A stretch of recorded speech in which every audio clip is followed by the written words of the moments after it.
Hmm.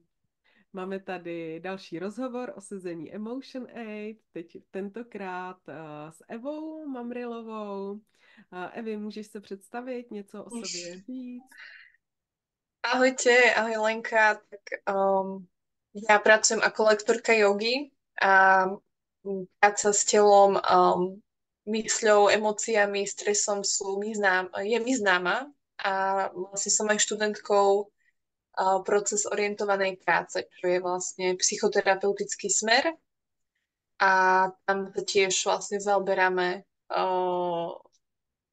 akoby zachytávaním signálov tela a ich nejakým rozvojom alebo teda stopovaním, že čo sa za tým skrýva.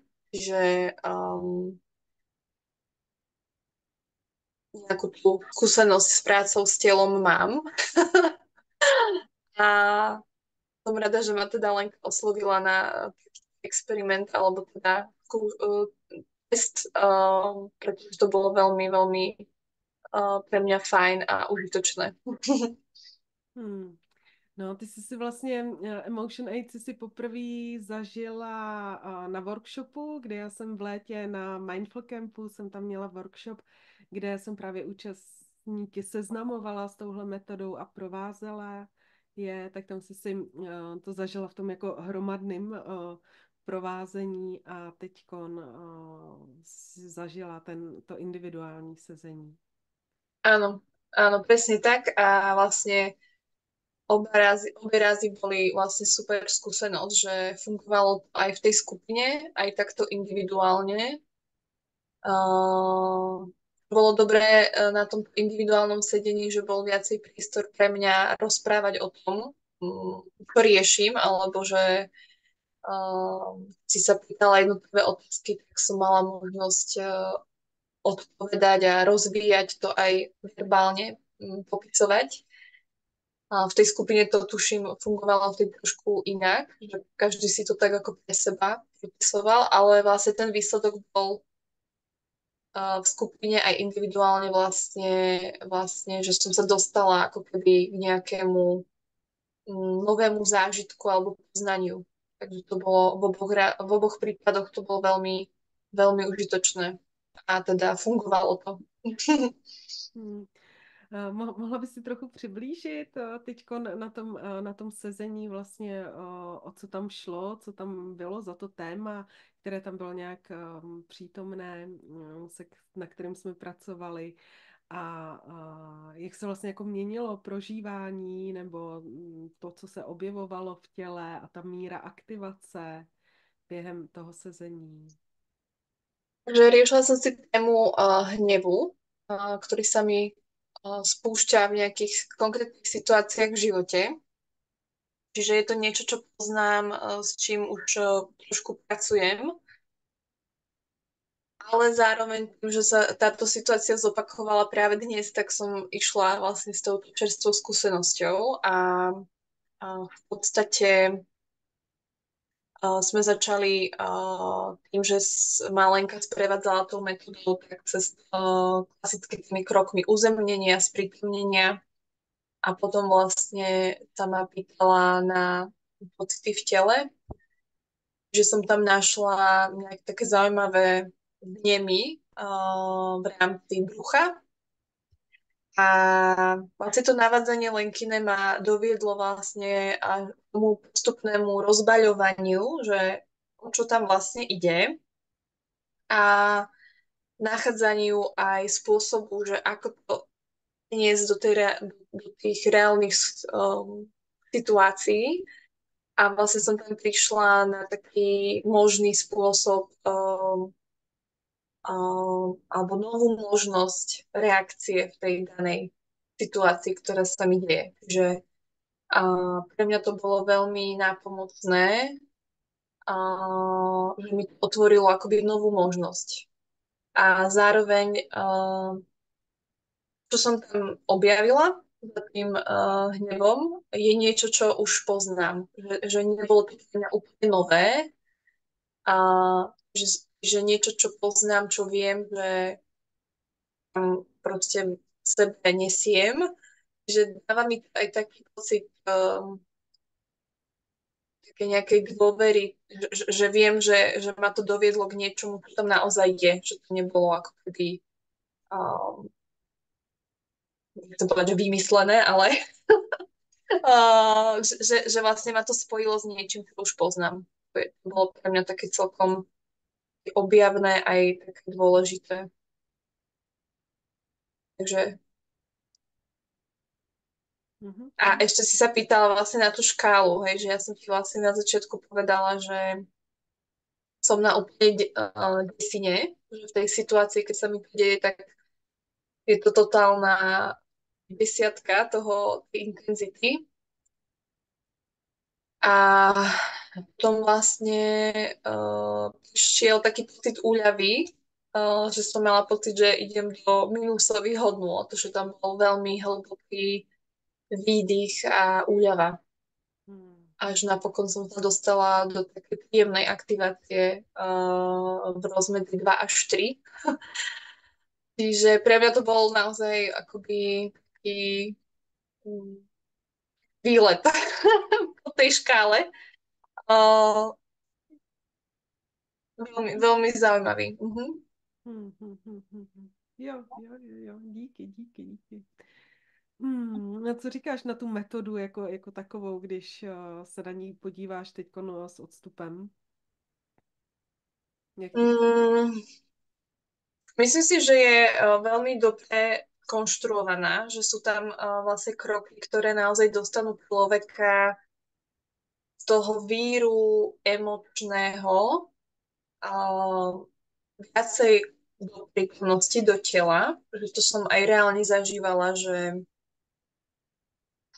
um, že tá emócia ma neovládala už celú, ale vnímala som ju len ako takú malú nejakú gľôčku v mojom bruchu a zvyšok tom bola ja. Kdežto keď sa deje nejaká silná emócia, tak poznám ten pocit, že mám pocit, že som úplne ma ovláda nie nejaká energia alebo tá emócia alebo ten stav.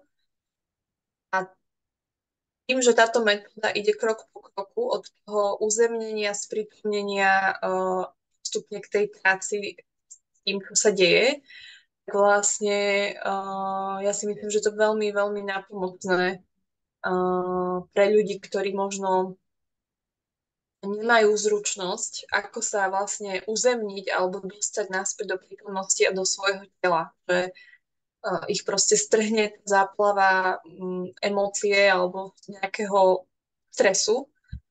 A sama to poznám, že je to veľmi náročné niekedy zvládnuť aj pre človeka, ktorý vie ako na to. Hej, ale jedna vec robiť to sama a druhá vec je nechať sa tým procesom previesť. Čiže ja si myslím, že toto je veľmi dobrá metóda pre každého, kto hľadá spôsob, ako sa to naučiť jednak sám pre seba, ale zároveň sú situácie, kedy nevieme zvládnuť sami a potrebujeme toho druhého, kto nám drží ten priestor a kto nás vedie. Pretože naša pozornosť si kade sa môže by odviesť alebo sa dostaneme na nejakú hranicu, že už nás to ďalej akoby nepúšťa, hej, a ten druhý pre nás môže podržať ten priestor a pomaličky nás ako keby previesť tým zážitkom alebo tým, čo sa nám deje. Čiže za mňa aj ako študentku tej procesorientovanej práce, aj lektorku jogy, ktorá sa stretáva tiež s ľuďmi, ktorí mi dielajú o svojich nejakých ťažkostiach a emóciách, stresoch a podobne, tak určite to je jeden skvelý spôsob, ako sa naučiť krok po kroku vlastne zvládnuť náročnú situáciu, náročný stav.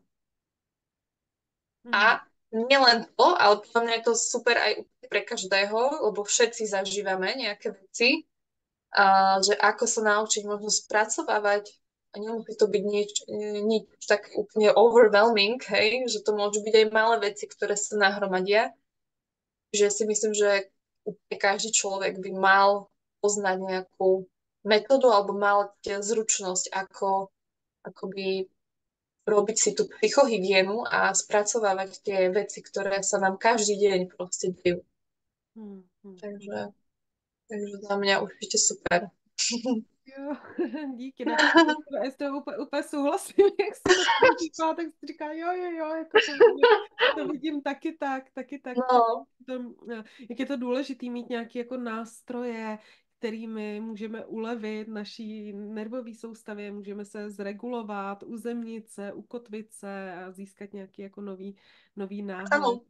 Áno, pretože väčšinou čakáme, až keď nám je zle, hej, že je ako s tým fyzickým zdravím, že až keď nás naozaj niečo bolí, alebo nás sekne, alebo máme už nejakú diagnózu, symptómy, tak až vtedy hľadáme tú pomoc, hej, namiesto toho, aby sme to riešili preventívne, aj keď už, chvála Bohu, aj tá prevencia je veľmi dobrá u mnohých ľudí, ale stále na tej mentálnej, emočnej rovine je to stále ešte také, akoby, že je to už podľa mňa lepšie v dnešnej dobe, ale stále máme čo robiť podľa mňa, že akoby, že tá emočná rovina, alebo aj mentálna rovina, to je vlastne taká nekonečná práca. Čiže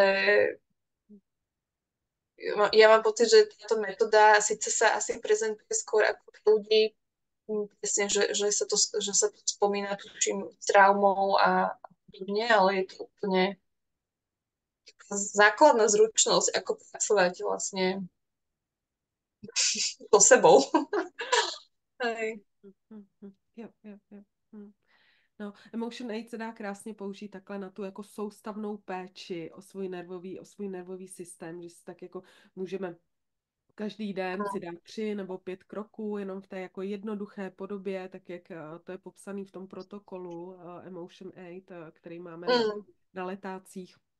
A tím vlastně jako upouště to napětí, který se, a tak, aby se v nás nehromadilo, jo, aby se to tak mm, nepřeklopilo do nějakých těch třeba nepříjemných symptomů.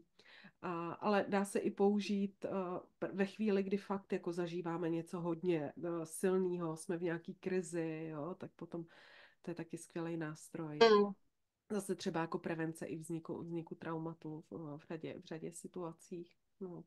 A s tím taky, jak jsi říkala vlastně, jako když máme nějaký nástroj, který můžeme používat sami na sobě, tak to je to využití Emotion Aid, ale potom i to, když nás provádí někdo druhý, že my právě v Emotion Aid říkáme, že když je ta aktivace naší nervové soustavy už hodně vysoká, když jsme na té stresové škále někde jako 8, 9, 10, tak tam už potřebujeme druhého člověka, jo, který to umí, který nás tím může provést, aby tam mohlo dojít ke koregulaci, jo, aby to áno. byla ta druhá nervová soustava a ten druhý člověk, si říká, který Mm. drží ten prostor, drží to bezpečí, nebo my taky v Emotion Aid říkáme, že drží léčivý vír, jo, aby vlastně, To je pekné.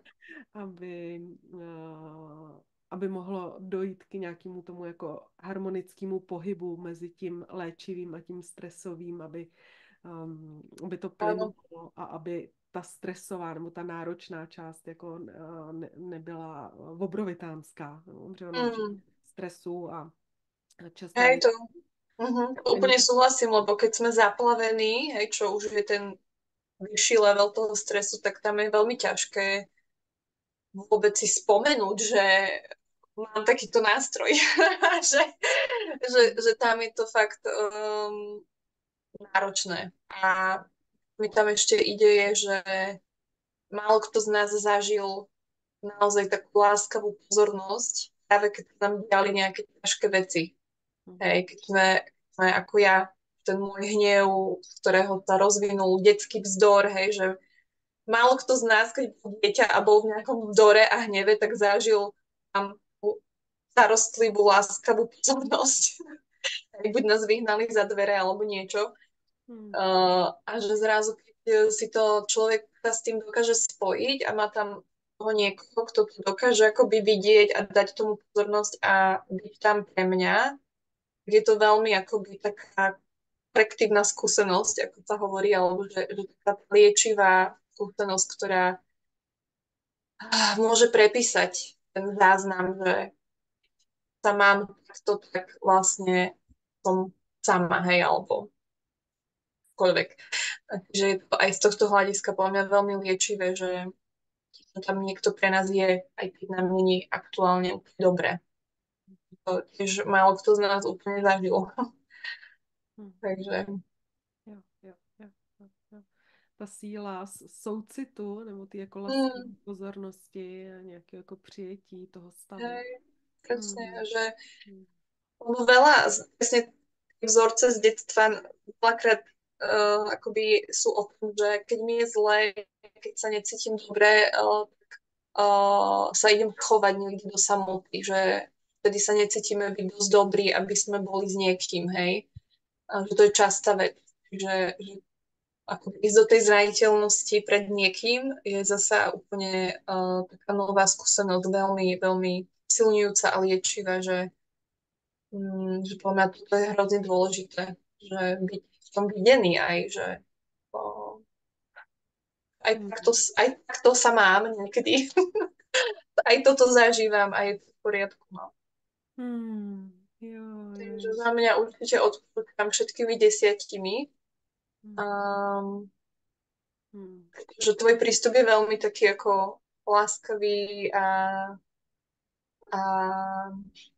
ja som sa v tom celom cítila veľmi, veľmi bezpečne, takže to je pre mňa veľmi dôležité. Hmm. Tak jo, děkuji ti, moc děkuji za rozhovor. Ahoj. Ďakujem aj ja. Ahoj.